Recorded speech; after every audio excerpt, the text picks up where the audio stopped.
So Dungeonland is basically about this evil guy called Dungeon Master. And he was a pretty run-of-the-mill evil guy, right? He had evil world domination plans, a tower, monsters, things like that. But he was getting kind of tired of the heroes always screwing with his plans and killing his monsters. And he thought to himself, you know what? I think I have a knack for attracting this kind of people, you know. So I think I'm gonna go build a theme park for these guys to come. So I can make money out of them. And if they die, well, it's a win-win for me, right? Yeah, it's great business for dungeon lords. Oh yeah, so he just built Dungeonland. It may look like an action RPG, but it's not at all. We like to describe it as a blend between Gauntlet and Left 4 Dead. So you have that fast, action-paced, arcadey brawler kind of feel that you would get from Gauntlet or from Golden Axe, things like that.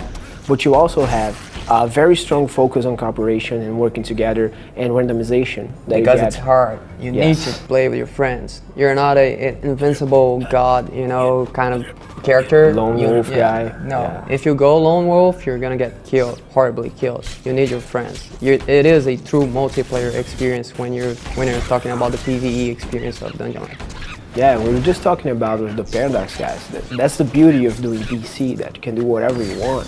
So you're not confined to this kind of input, this kind of gameplay. So we're bringing an experience to PC gaming that we think it's kind of not lost, but rare nowadays, is that local co-op kind of thing. So Dungeonland is built for that. Of course, we have online. You can play online with your friends. You can even mix and match online and local players, drop in, drop out, anything you want.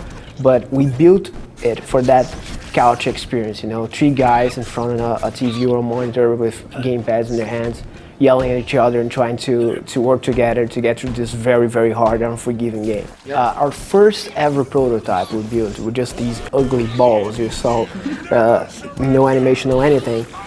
It was actually kind of like classic tank, healer, damage dealer kind of thing, but as the design evolved, we got rid of that. So today is much more organic. We have the roles are more distributed. So you can have a rogue that heals, you can have a mage that tanks, and you can have the goal. Since the enemies and everything, the gameplay is not an RPG. The gameplay is an action game.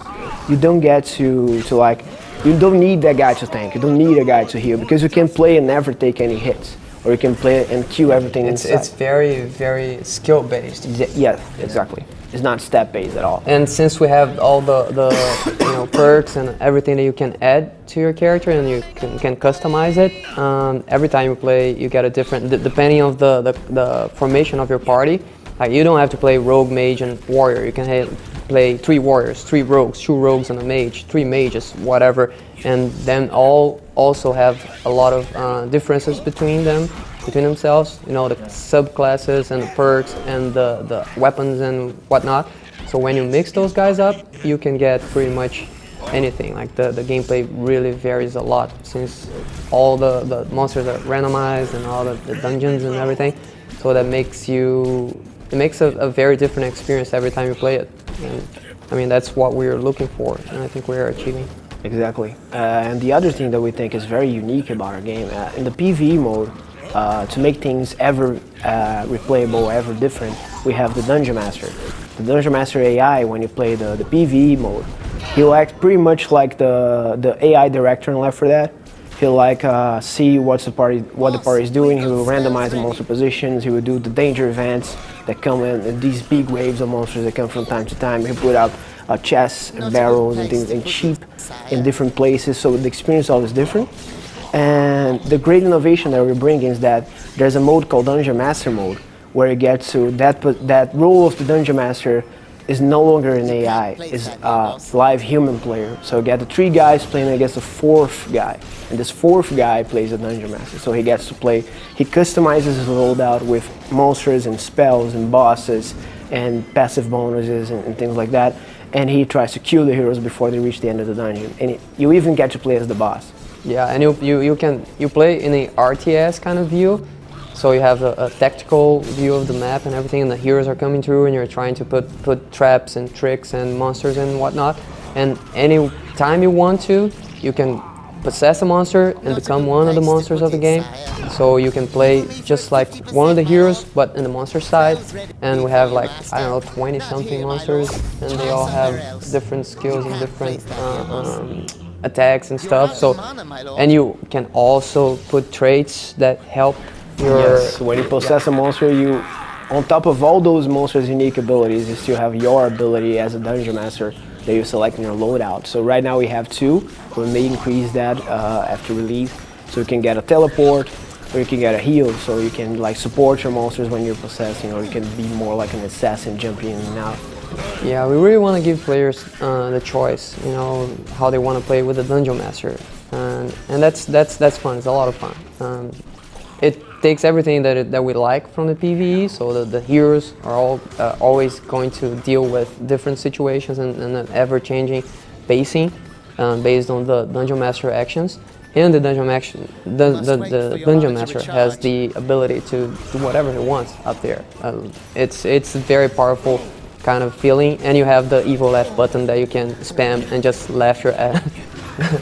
Just be a jerk. So. And it's so easy to be a jerk because the game is already so hard. So when the guys are like struggling to get the last minute save, you can just deploy a danger event and just turn someone into a sheep and, and laugh at it. So. I assume the evil laugh shows up on there. Yeah, yes, definitely. Yeah. That's the whole purpose of it. Yep. Awesome. Yeah, the game is in closed beta right now. The signups for that I think are closed. So if you're in, you're in. It's up for Paradox, I guess, if they're gonna do more beta or not. We're not aware of that. Probably they're gonna scale that up. And the game is coming out in early first quarter, I guess January in 2013, $9.99. Yeah, and that's it. It's hard, it's fun, it's supposed to be couch play, get your buddies together, grab a beer and have a lot of fun and scream at the monitor because it's going to be hard, it's going to punish you. And whenever you finish the impossible difficulty, you're going to feel like a very rewarding feeling, which is what we were looking for. So that's why it has only hard, harder, and impossible difficulties. So don't let yourself be fooled by the looks of it. Oh, yeah. And it's bloody and hard.